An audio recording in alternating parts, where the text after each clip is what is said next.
charlando sobre las personas con autismo.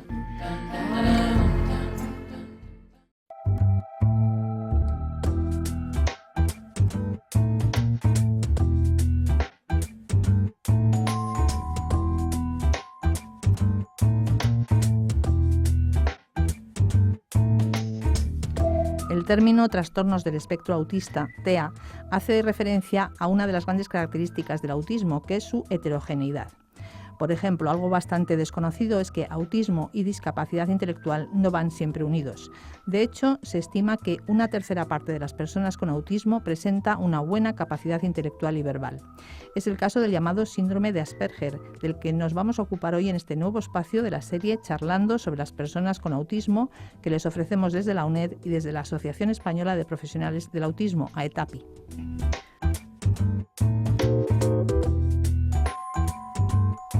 Y para saber qué es, qué significa tener el síndrome de Asperger, cómo nos ven ellos y cómo sienten que los vemos los demás, un invitado muy especial, Miguel Aulló Durán, estudiante del último curso de la carrera de Psicología. A Miguel le va a acompañar Jesús Sánchez Moreno, psicólogo en Ubica TEA, un centro especializado en el apoyo e intervención para personas con TEA y sus familias, y psicólogo también en el programa de apoyo para la vida adulta de personas con síndrome de Asperger del Centro de Psicología Aplicada de la Universidad Autónoma de Madrid, que realiza en colaboración con la Fundación Ángel Rivier. Y con ellos los dos colaboradores habituales y responsables de estos programas, Manuel Rodríguez González, profesor del Departamento de Psicología Evolutiva y de la Educación de la UNED, y Rubén Palomo Seldas, psicólogo especializado en la evaluación y diagnóstico de TEA y miembro de la Asociación Española de Profesionales del Autismo.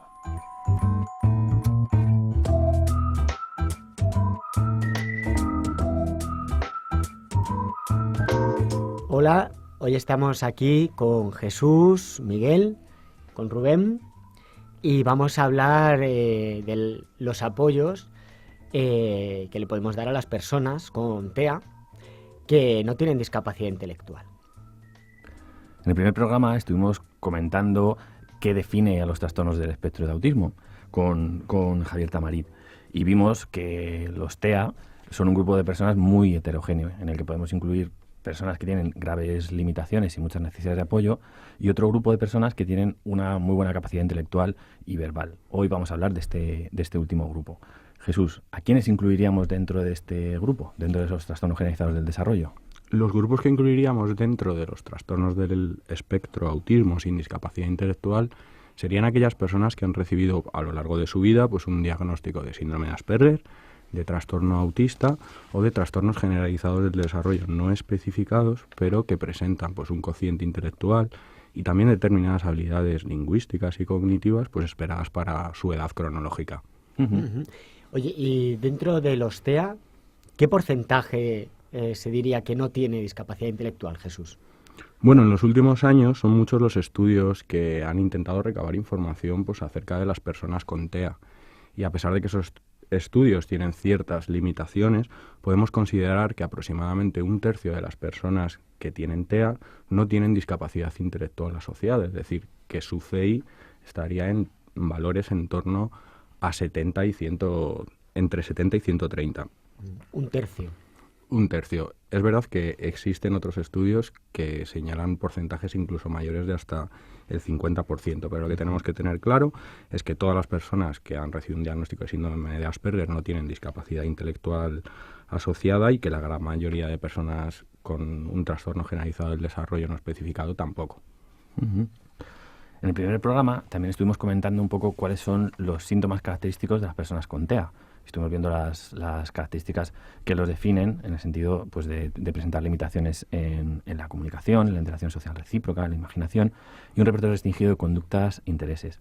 En las personas con TEA sin discapacidad intelectual, al tener muy buena capacidad verbal e intelectual, como nos acabas de explicar, entendemos que la manifestación que tienen sus síntomas es ligeramente diferente. ¿Nos podrías comentar algunos de estos síntomas?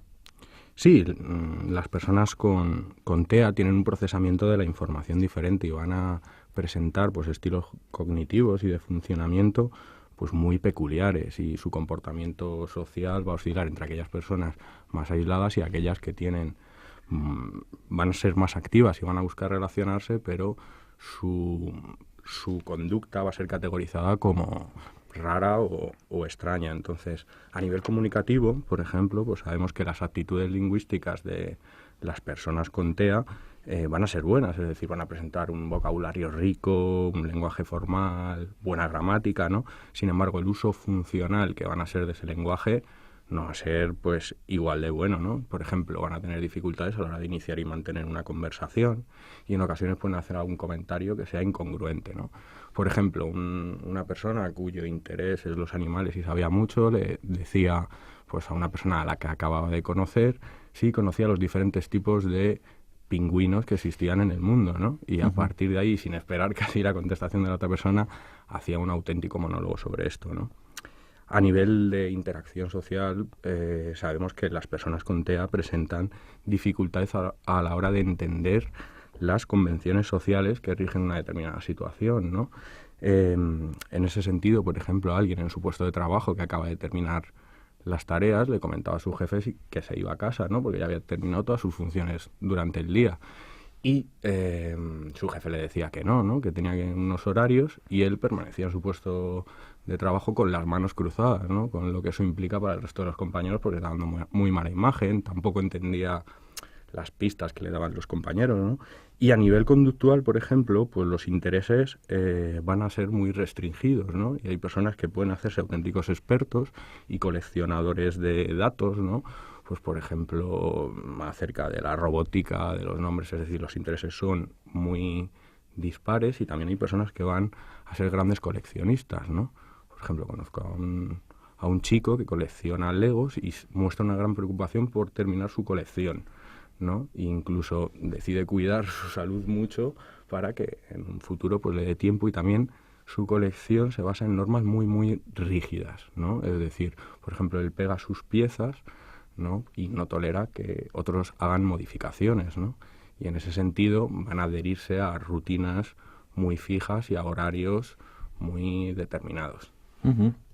Y Jesús, estábamos hablando de autismo sin discapacidad intelectual, del síndrome de Asperger. ¿Nos podrías decir qué diferencias hay entre estos dos, entre el autismo sin discapacidad intelectual y el síndrome de Asperger? Sí, el síndrome de Asperger surgió como un concepto prometedor desde el punto de vista académico porque se pensaba que iba a poder explicar algunas diferencias como la mayor motivación social de algunas personas o la capacidad simbólica más desarrollada o torpeza motora, ¿no? O mayor interés por temas peculiares. Sin embargo, lo que hoy sabemos es que estos datos no son en absoluto consistentes y no podemos decir que la naturaleza, es decir, que el síndrome de Asperger tenga una naturaleza diferente a las de los TEA y así aparece recogido en el DSM-5, ¿no? Que no recoge subtipos o subcategorías, sino que lo marca todo dentro del continuo y es una cuestión más bien de grados o de afecciones. Miguel, que parece que hemos estado hablando Sí. más con Jesús, ¿no? Ahora queríamos hablar un poco contigo, conocerte. Tienes 26 años, ¿verdad? Tengo 26 años, efectivamente. Y ¿me podrías contar qué es lo que estás haciendo ahora en la actualidad, ahora mismo? Pues ahora estoy terminando mis estudios de psicología. Y bueno, realmente este es mi último año y estoy un poco aturullado con las prácticas, el trabajo de fin de grado, con todo esto. Y ¿En qué bueno, estás haciendo ya... las prácticas, Miguel? Perdona que te interrumpa. Ah, perdón. En Nuevo Horizonte estoy haciendo prácticas con personas adultas con autismo. Ajá. Y realmente es una motivación porque te sientes capaz y ayudas a otras personas que tienen dificultades y para eso tú te sientes, vamos, yo por ejemplo me siento muy bien porque siento que estoy haciendo una labor importante. Claro que Sabiendo mis dificultades, pues ayudar a otras personas con dificultades para mí es algo bastante positivo. sí. Qué bien. ¿Y vives solo? ¿Vives con la familia? Vivo con mi familia, la verdad. Ajá. Vivo con mis padres y mi hermana actualmente. Qué bien. ¿Y qué tal te llevas con ellos? Pues la verdad que muy bien. Ellos desde el primer momento, desde muy pequeño, pues la verdad que siempre me han apoyado y siempre han estado conmigo. Ujú. ¿Y cuáles son tus aficiones? Cuéntanos un poco qué te gusta hacer.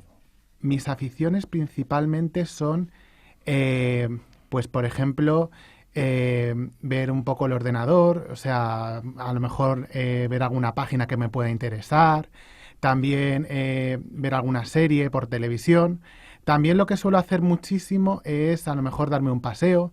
Normalmente paseo pues a lo mejor algún día con mi madre, con mi hermana y la verdad que la verdad que te ayuda un poco a despejar tus ideas y la verdad que también pasear es uno de los hobbies que también tengo, pues la verdad que interesantes para mí. Qué bien. Oye, y tú has sido diagnosticado como persona que tiene síndrome de Asperger. ¿Nos podrías contar un poco qué dificultades encuentras tú a la hora de relacionarte, de comunicarte, etcétera? Pues sobre todo a la hora de comunicarme, las dificultades que tengo es que, por ejemplo, cuando voy a comunicar algún tema o tal, no tengo los recursos suficientes para pues explicar o comentar algo, o sea, algo llamativo que llame la atención a la gente. Y eso me impide, sobre todo, integrarme en grupos donde sean varias personas. Sobre todo tengo dificultades en la interacción con los demás.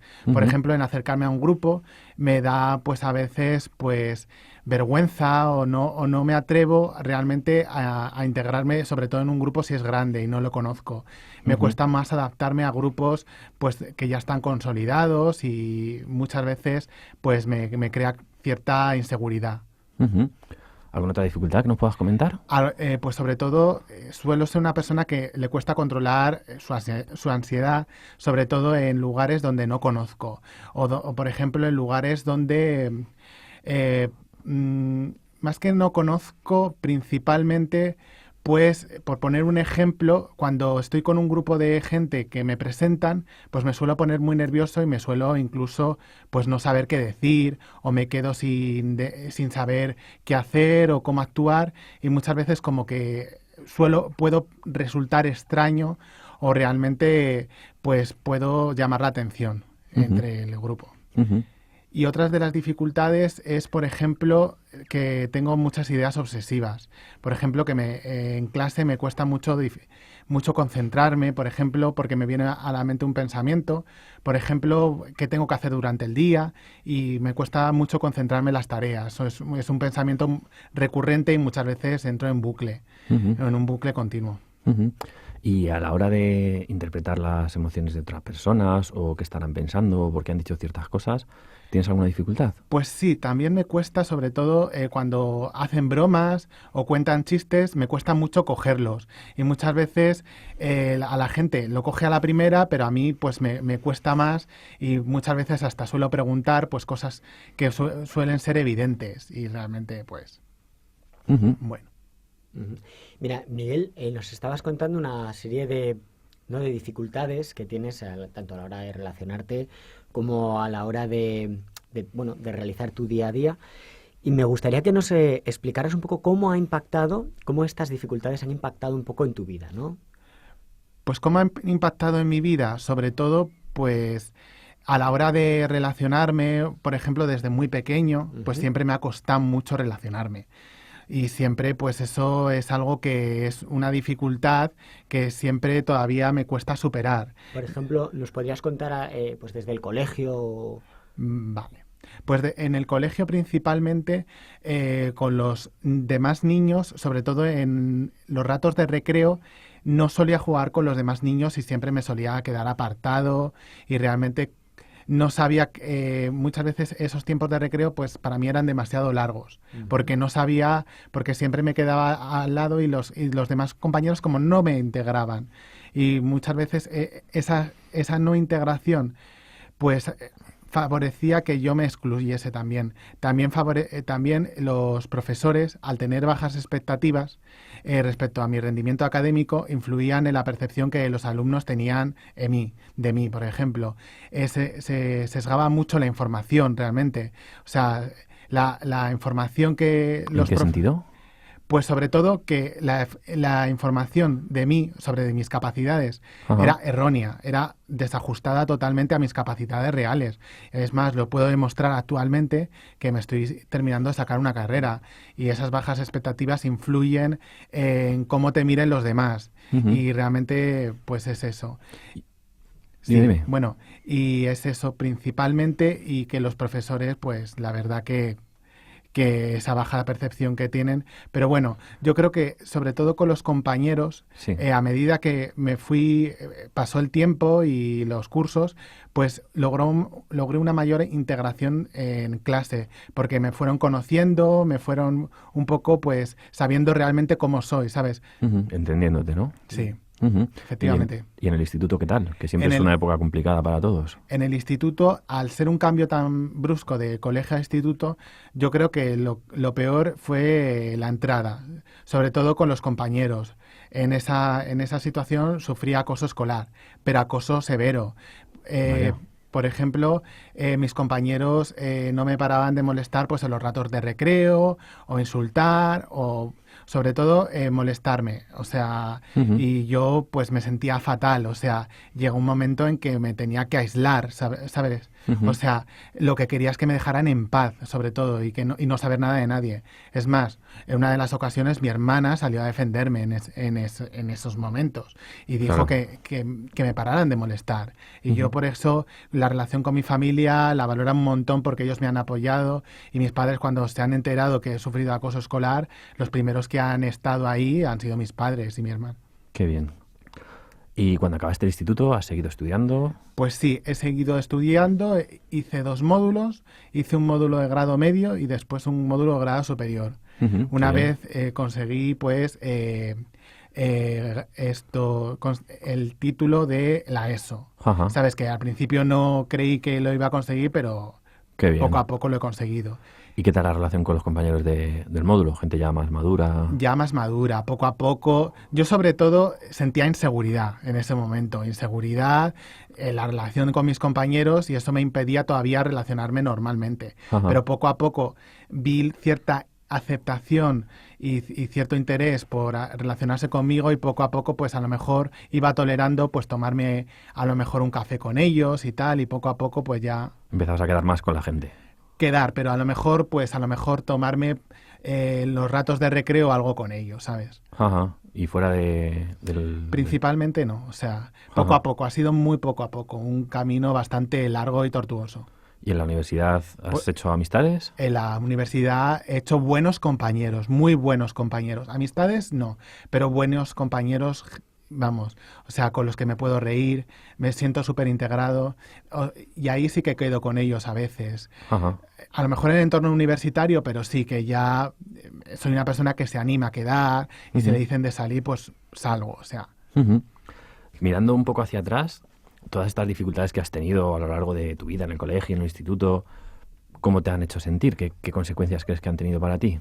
Pues han alterado sobre todo mi autoestima desde muy pequeño.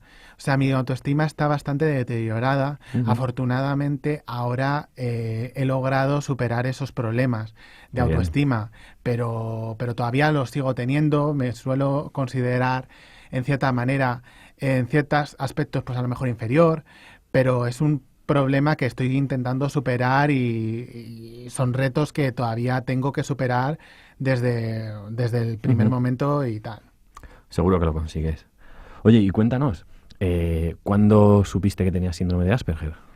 Pues lo supe a los 18 años. Y Ujú. bueno, y hay una cosa curiosa que realmente es interesante, porque yo descubrí que tenía síndrome de Asperger porque fui al clínico y el propio psiquiatra que me había atendido de toda la vida, pues dijo, anda, yo sé qué diagnóstico tienes.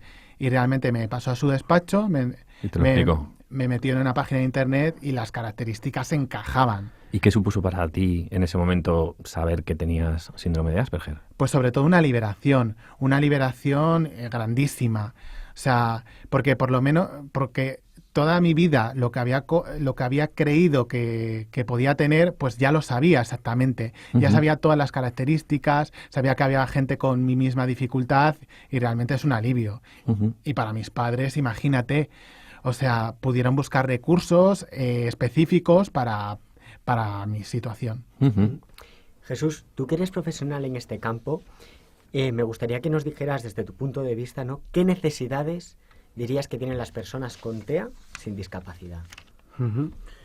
Bien, pues para el diseño del programa de apoyos para la vida adulta de personas con síndrome de Asperger, es decir, en el programa que participa Miguel, partimos del diseño sistemático de necesidades, ¿no? Entonces recogimos pues la opinión y los deseos de las personas que iban a participar en el programa y de sus familias. Y lo que observamos es que las personas que participaban en el programa tenían los mismos deseos que otras personas que tenían su misma franja de edad, ¿no? En ese sentido, lo que querían las personas pues eran encontrar en un futuro un trabajo, sentirse productivos, a nivel académico pues recibir y ampliar la información que tenían y los conocimientos acerca de sus áreas de interés, decidir qué ocio y qué cosas quieren realizar en su tiempo libre y participar comunitariamente. Una cosa que hacemos mucho hincapié es a nivel emocional, encontrar pues el bienestar que necesitan, y aquellas personas, por ejemplo, que en la edad adulta surgen trastornos asociados, pues ocuparnos de su bienestar emocional con psicoterapia y sobre todo pues poder decidir sobre sus propias vidas y ser lo más independientes posibles, ¿no? Son referidos un poco a población adulta. Si nos referimos a población más infantil, podemos hacer referencia, por ejemplo, al estudio tan exhaustivo que hicieron Belinchón, Hernández y Sotillo en 2005, y que nos decían que las principales necesidades de la población infantil se centraban en el diagnóstico, ¿no? En mejorar la detección, en mejorar también la atención temprana y sobre todo el asesoramiento y la atención a las propias familias, que es una parte importantísima. Y en tu opinión, Jesús, ¿cuáles serían los elementos esenciales de los apoyos que puede necesitar una persona con TEA sin discapacidad intelectual? Pues para mí lo fundamental es que los apoyos sean completamente individualizados, es decir, no podemos hacer un traje con medidas estándar que le sirva a toda la población con TEA porque las diferencias son brutales, es decir, los trajes que diseñemos tienen que ser hechos a la medida de cada persona. En ese sentido partimos de trazar planes individualizados y personales que respondan a los deseos de todos y en ese sentido comenzar a trabajar en competencias, ¿no? En desarrollar competencias como la resolución de problemas, como identificar las propias emociones en los demás o poder mantener una conversación o tener un estilo comunicativo asertivo, ¿no? Y esto es muy importante en la infancia. Sabemos hoy en día mucho de las competencias y vamos a fortalecer todas aquellas que sabemos que van a poner en marcha y van a necesitar en un futuro. Pero es muy importante también esas competencias orientarlas a resultados personales que produzcan cambios significativos. No vamos a enseñar a las personas cualquier competencia, sino aquellas que le van a servir para relacionarse, por ejemplo, con sus compañeros de instituto o para relacionarse con sus amigos del parque, con su familia, con sus compañeros de trabajo, con quien sea, y que produzca cambios en su vida. Y en tu opinión, ¿cuáles serían los servicios más adecuados para atender a estas personas? Bueno, pues los servicios tienen que ser individualizados y flexibles y tienen que promover la participación e integración de la persona. En ese sentido... En su contexto social, En su contexto social. Tenemos que abandonar un poco la labor más de despacho y ofrecer apoyos a las personas en los contextos naturales donde se mueven, ¿no? Es decir, tenemos que ir a sus centros de trabajo para hablar y diseñar los apoyos que necesiten aquí para desarrollar su labor, ¿no? Y vamos a hablar con jefes, vamos a hablar con compañeros, o podemos ir a centros académicos a hablar con profesores o hacer un buen trabajo con sus compañeros, ¿no? Para asegurar la integración, sobre todo.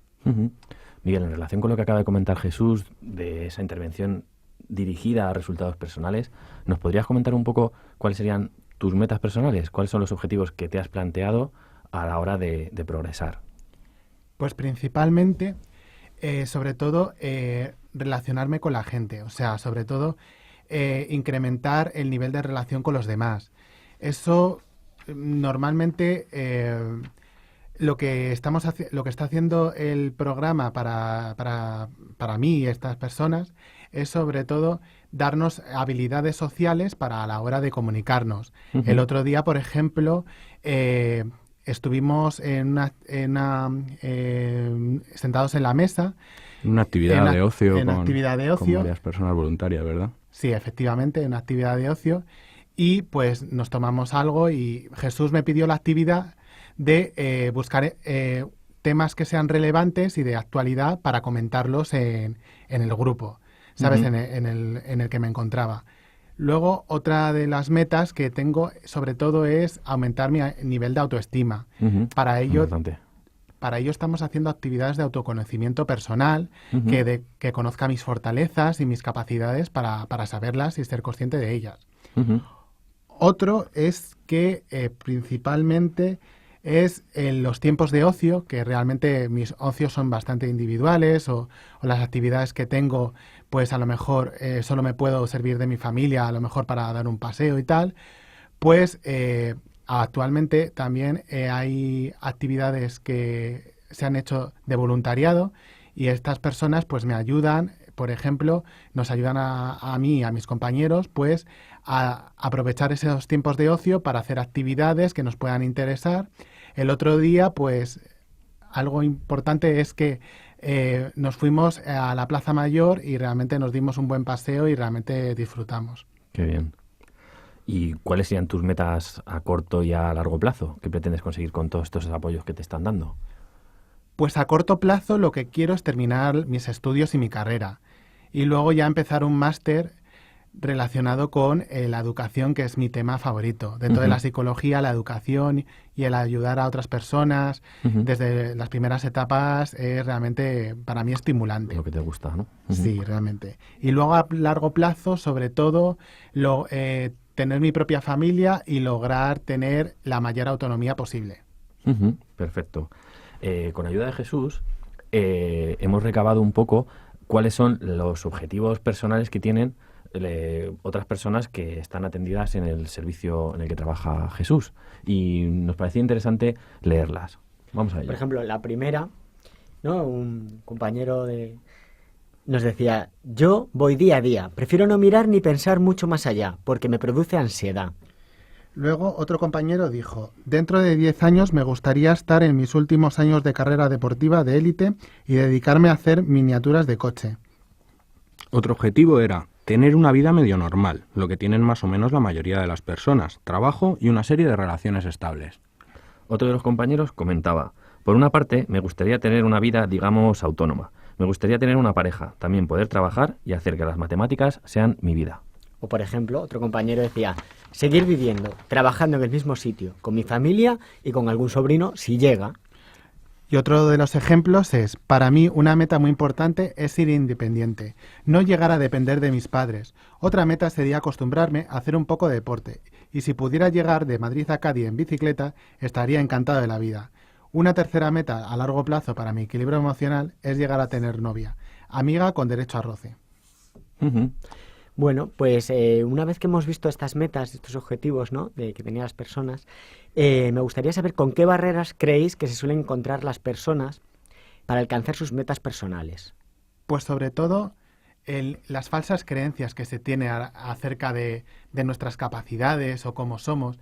Realmente, si la gente no nos conoce o realmente se toma un rato libre o un café para estar con nosotros y realmente conocernos, nuestros intereses, nuestros objetivos, realmente no podrán saber lo que nos interesa o lo que nos gusta. Realmente la información es muy, muy mala, realmente, bueno, mala o bastante regular, porque estamos acostumbrados a ver cosas de la televisión y tal.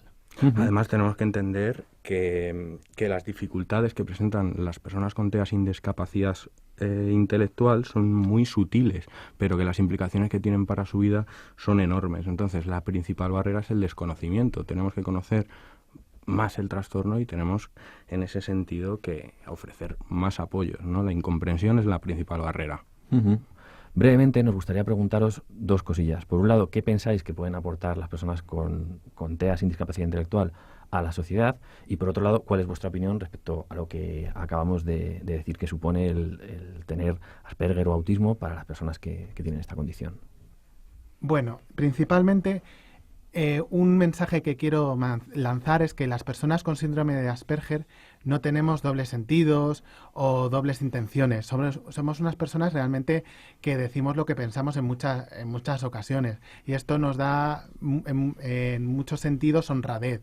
Y realmente las personas con el síndrome de Asperger son muy nobles y realmente no tienen maldad, muchos de ellos, ¿sabes? O sea, realmente si tienen algo que decirte, te lo van a decir sin ningún problema. A mí me gustaría, de hecho, pues, incidir en esa idea que dice Miguel en el plano personal, ¿no? Pues yo estoy muy agradecido por haber conocido a Miguel y a otros chicos de la Fundación que me han enseñado precisamente esos valores tan importantes como la transparencia, la honradez, la necesidad o el afán que tienen, ¿no? de autosuperación, y en ese sentido creo que a nivel social pues pueden aportar, igual que lo han hecho a mí, muchísimo, y pueden cambiar la visión que todo el mundo tiene acerca de los TEA, de la discapacidad intelectual o del mundo en general, ¿no? Pero es que aparte de eso, pues las personas con TEA van a tener una manera de procesar la información un poco diferente, y hoy en día sabemos que casos como el de Temple Grandin, ¿no? En que parte de su genialidad reside en esa manera peculiar de ver las cosas. En ese sentido estoy de acuerdo con ella en que el mundo necesita todo tipo de mentes y que no todo lo que sea diferente tiene por qué ser inferior, sino que pueden aportar muchísimo. Uh-huh. Miguel, ¿y cómo verías tú lo que hemos comentado y lo que acaba de comentar Jesús en relación a cómo se sienten muchas de las personas que tienen síndrome de Asperger? Pues yo creo que se sienten muchas ocasiones incomprendidas. Realmente el no saber qué les pasa o no saber lo que les ocurre, pues muchas veces se sienten incomprendidas. Afortunadamente ahora hay mucha información, pero muchísima información que les ayuda un poco a apoyarse y a buscar recursos, a buscar apoyos, pero sobre todo el saber que se sienten diferentes a otras personas, pues eso pues les ayuda a sentirse, como a mí me ocurre muchas veces, insegura, o que muchas veces ellos pues no salgan de esa rutina o se marcan una rutina y tengan esos pensamientos de no salir de esa situación. Uh-huh. Pues para acabar el programa, sí que nos gustaría que nos hicierais a lo mejor unos muy breves comentarios finales. Jesús, si eres tan amable. Sí, bueno, a mi juicio, una sociedad avanza y es rica cuando consigue integrar a todos sus miembros, independientemente de su condición, ¿no? Entonces ya sí han sido reconocidos los derechos de las personas con TEA, pero aún así sabemos que se hallan completamente discriminados por su diversidad funcional. Entonces me gustaría decir pues que es necesario crear más servicios y más apoyos para estas personas, y que esto no es un regalo, que sino es darles algo que les corresponde por derecho. Uh-huh. ¿Miguel?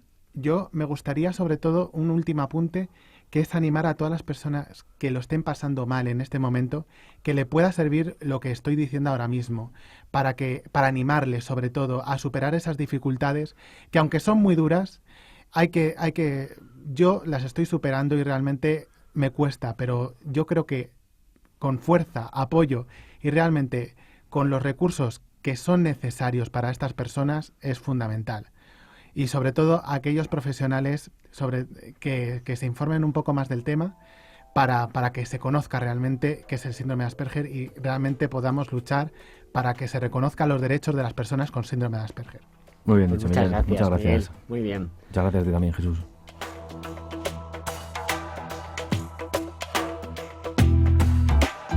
En Sin Distancias hoy, Miguel Aulló, estudiante del último curso de Psicología, y Jesús Sánchez, psicólogo en Ubicatea, un centro especializado en trastornos del espectro autista y psicólogo también en el programa que participa Miguel, programa de apoyo para la vida adulta de personas con síndrome de Asperger que desarrolla el Centro de Psicología Aplicada de la Universidad Autónoma de Madrid en colaboración con la Fundación Ángel Rivier. Y junto a ellos, los responsables de esta serie de programas charlando sobre las personas con autismo. Manuel Rodríguez, profesor en el Departamento de Psicología Evolutiva y de la Educación de la UNED, y Rubén Palomo, psicólogo, miembro de la Asociación Española de Profesionales del Autismo. Recordamos a todos los interesados que pueden escuchar todos estos programas en Internet, en la plataforma de la UNED, canal.uned.es, en YouTube, UNED Radio, y en la propia página de AETAPI, Asociación Española de Profesionales del Autismo.